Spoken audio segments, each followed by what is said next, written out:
All around the world, people are waking up to a bright idea. Each of us can reduce our environmental impact with a simple action.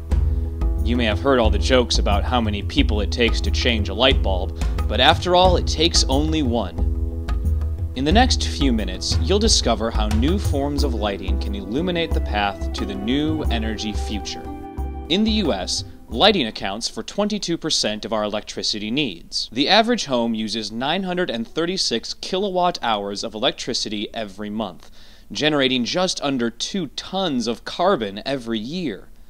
The conventional incandescent light bulb, invented by Edison more than 100 years ago, uses a lot of electricity, generating a lot of carbon and raising your electric bill. This antique model has got to go. In fact, only 10% of the electricity consumed by a traditional light bulb goes to producing light. The remaining 90% is lost in the form of heat. Incandescent light is nothing more than a resistor that's heated to a very high temperature, giving off light. And the way that the device works is you apply a voltage to this tungsten element, and it heats up because of the resistance. And as it heats up then, we all know at higher temperatures things give off light. And that's the reason that they get so hot that you can't touch them when they've been on for a while. It's not exactly as efficient as what we'd like to see. Fortunately, scientists and engineers have been working for years on inventing new forms of lighting that save energy and, yes, money as well.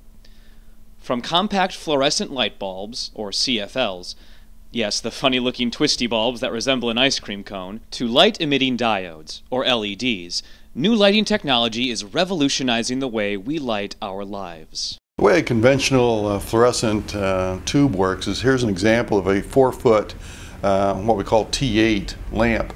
Now the way that they work is we have a glass tube, and on the inside of this glass tube is a phosphor material that's coated the entire length of this tube.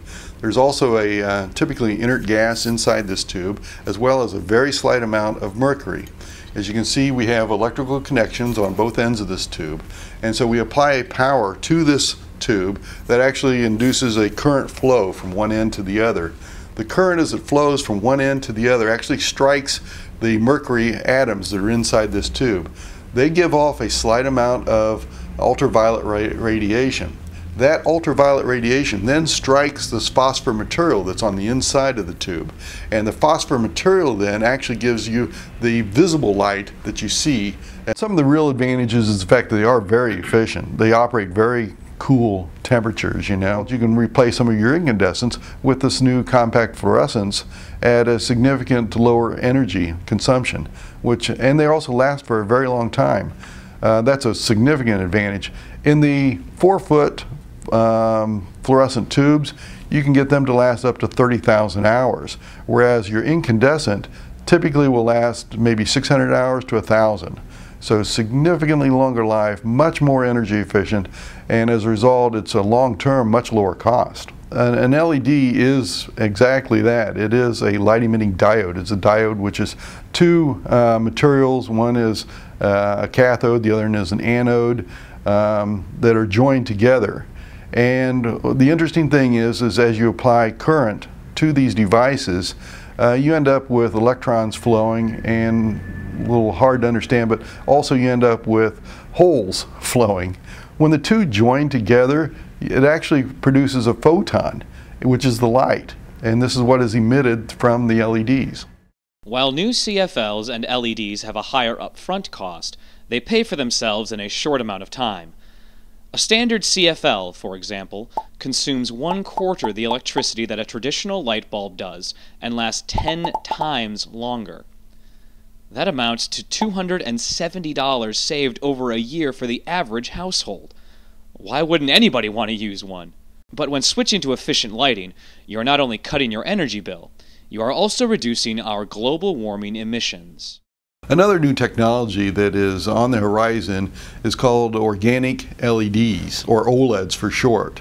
The unique thing about this is they're very thin and can be made in large areas. And so as a result, it's quite conceivable that in the future, a whole ceiling could be a light source. or walls, or it can even be woven into fabrics. For instance, the ends of your couch could actually be a light source to light up a room. So there's a lot of promising possibilities in the future for alternative light sources that are very efficient. In December of 2007, the U.S. Congress passed legislation to phase out inefficient forms of lighting and promote new technologies such as CFLs and LEDs. It was through the involvement of very different groups, from nonprofits like Earth Day Network to companies like Philips, that politicians in Washington were able to reach a consensus and approve that bill. In the next episode of Lighting the Future, we will take you through that successful process and show how you can get involved.